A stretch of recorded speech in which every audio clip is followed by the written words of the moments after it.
dulu adalah non-ASN yang ada dalam database BKN per 31 Desember 2022. Di luar data itu nanti akan ada mekanisme yang lain, tidak saat ini. Terima kasih Pak Kepala. Ibu sekalian, Assalamualaikum warahmatullahi wabarakatuh. Selamat pagi, selamat siang, salam sehat, salam sejahtera bagi kita semua. Bapak Ibu yang saya hormati, tadi disampaikan oleh Pak Kepala, Pak Harmain, dan Pak Deputi SDMA, Pak Aba, kaitannya dengan kebijakan pemerintah untuk penyelesaian dan penataan tenaga non-ASN yang ada di dalam database. Jadi sekali lagi kami garis bawahi, prioritas pertama kita saat ini adalah mereka yang ada di dalam database. Tadi disampaikan juga beberapa siapa saja itu yang bisa melamar di tahap kedua. Jadi tahap pertama itu sebetulnya sudah selesai. Hanya karena ada beberapa yang belum bisa melamar, tadi Pak Armin sebutkan juga, kita buka ruang untuk melamar tahap kedua. Sebetulnya posisinya sama, hanya karena yang tahap pertama tadi menurut datanya Pak Deputi masih sisa dan itu komitmen pemerintah untuk diangkat, maka dibukalah tahap kedua. Jadi ini prinsip dasarnya dulu. Jadi kalau mereka yang tadi pertanyaan bagaimana dengan sisa yang belum kurang dari 2 tahun, ya kalau dia memang di luar database nanti kebijaksanaannya. Kenapa Pak tadi juga tidak menyebutkan untuk yang prioritas yang ketiga, tapi semuanya tetap yang harus dijadikan prioritas itu adalah ada yang di dalam database, ada yang tenaga honorer K2, ada yang 1,7, ada yang belum mendaftar ke database, kemudian ada yang tidak bisa mendaftar karena formasinya nggak ada yang sudah mendaftar CPNS tapi tidak lulus, tapi tidak bisa mendaftar karena kena peraturan Menpan RB, itu semuanya sudah diatur di dalam 3 kebijakan yang sudah ditangani oleh Bu Menteri. Yang saya ingin ulang sebentar, yang pertama kaitannya dengan mereka yang pasca tenaga non-ASN, sekali lagi mereka yang setelah ini tidak bisa mendaftar karena formasinya tidak ada dan sebagainya, sudah dibuka ruang. Kalau misalnya harapan kami semua jabatan yang ada di dalam data, pangkalan data di BKN itu, jabatan-jabatan apa saja itu bisa diinjek di sistem SHCN kita. Sehingga tidak ada lagi sebetulnya isu mereka tidak bisa mendaftar karena tidak ada formasi. Namun demikian, andai kata memang terpaksanya tidak ada, sudah disediakan 4 formasi tampungan. Sehingga nanti yang penting daftar dulu, masuk dulu, kemudian dia ikut seleksi, dan tidak ada istilah tidak lulus, karena memang semuanya kita komitmen untuk diangkat menjadi pegawai P3K. Hanya apakah dia pegawai P3K penuh waktu atau paruh waktu, sesuai yang disampaikan oleh Pak Aba tadi. Yang pertama, karena mungkin formasi yang diajukan oleh instansi itu beda dengan yang ditetapkan, mengingat alasan anggaran, maka yang pasti mereka yang sesuai dengan jumlah formasi berdasarkan penetapan ranking itulah yang akan diangkat menjadi penuh waktu. Sisanya dia akan diangkat menjadi paruh waktu. Ini yang penting bagi semuanya. Paruh waktu tadi disampaikan juga oleh Pak Aba.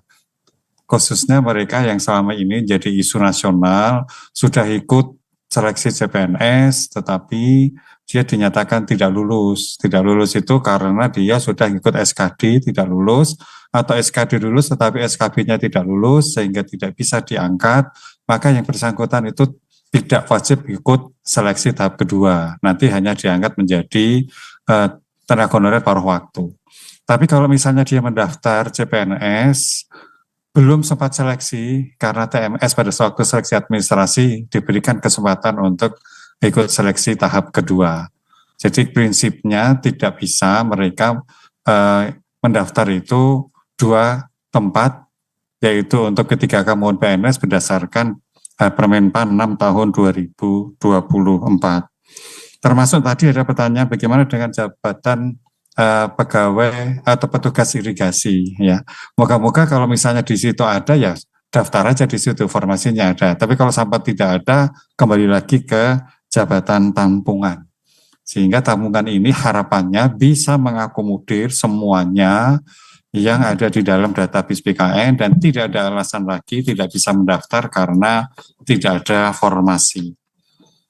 Bapak yang saya hormati, kaitannya dengan nanti secara teknis dari Kalimantan, dari Kota Waringin Barat, ada beberapa yang tadi salah milih formasi.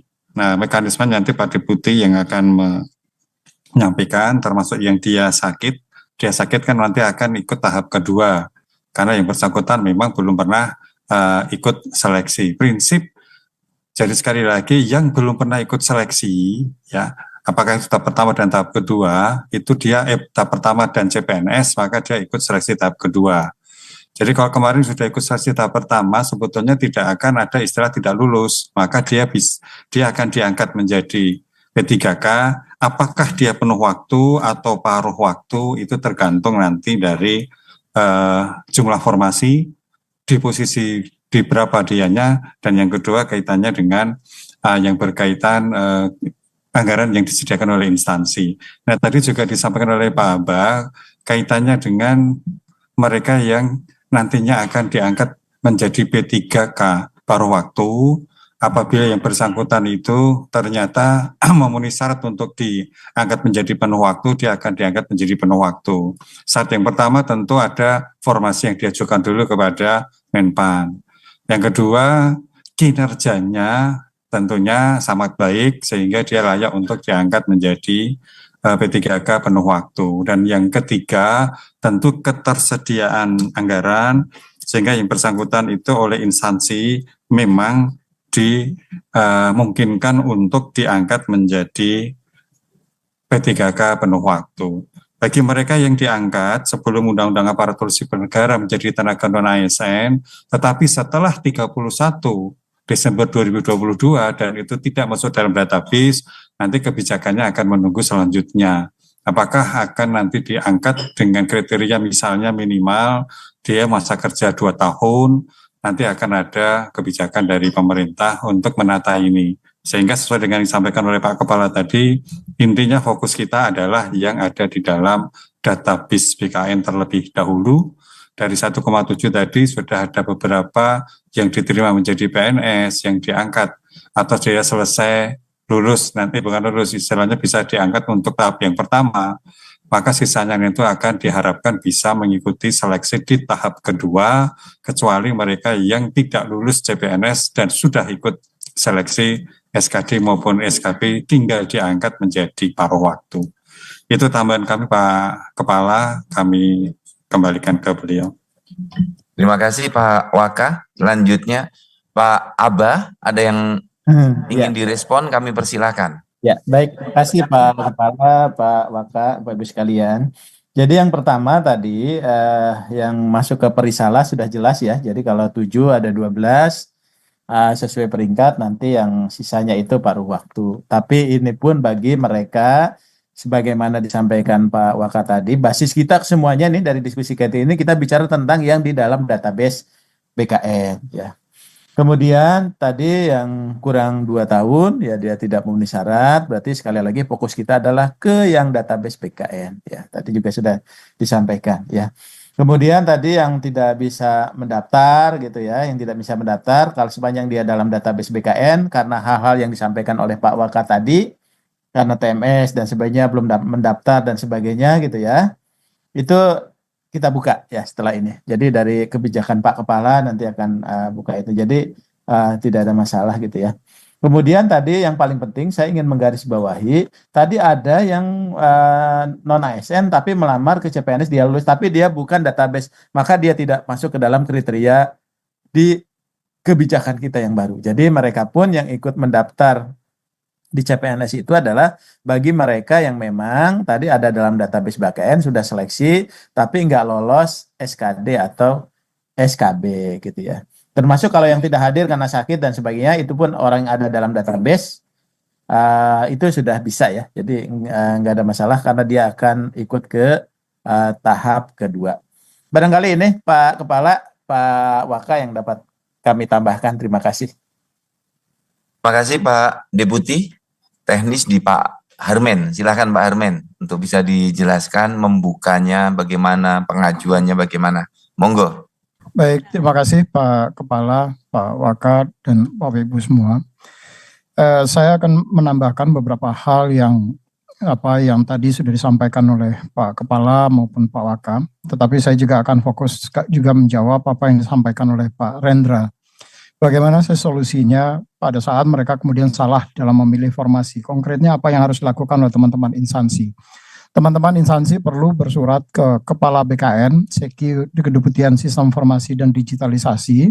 Nanti dari surat tersebut kemudian kami akan membuka atau mengaktifasi Bapak Ibu untuk bisa melakukan perbaikan terhadap nama-nama yang diajukan salah di dalam memilih formasi. Begitu juga terkait dengan mereka yang sudah mendaftar tahap 1 tetapi kemudian tidak hadir pada saat melakukan seleksi di tahap 1.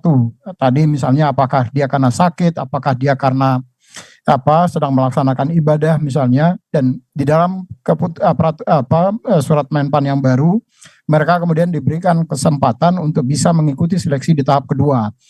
Maka kami tentu tidak tahu apakah yang bersangkutan tadi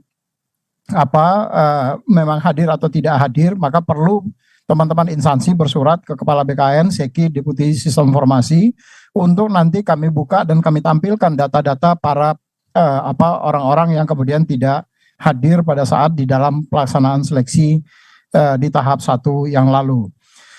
Terkait dengan yang ketiga tadi, apakah lulus CPNS terdata atau yang tidak terdata yang kemudian bisa diangkat menjadi P3K pada waktu ini sudah dijelaskan oleh Pak Aba dan Pak Wakil Kepala tadi, bahwa prioritas kita adalah mereka yang terdaftar di dalam database non-ASN.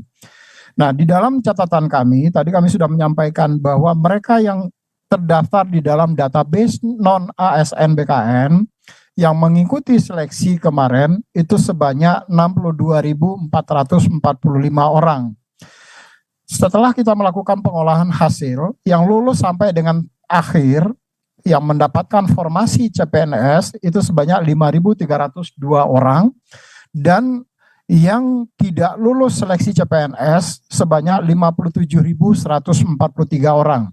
Nah, 57.143 orang ini karena dia terdaftar di dalam database non-ASN, maka mereka lah yang kemudian akan langsung otomatis diangkat menjadi P3K paruh waktu tanpa harus mengikuti seleksi di tahap kedua seperti yang tadi disampaikan oleh Pak Deputi SDMA. Mereka nanti akan langsung diangkat menjadi P3K paruh waktu sesuai dengan surat Menteri PAN RB sehingga dan sejalan dengan peraturan Menteri PAN RB nomor 6 tahun 2024 bahwa setiap peserta seleksi calon aparatur sipil negara 2024 itu hanya bisa mendaftar di salah satu formasi jabatan di dalam tahun formasi yang sama.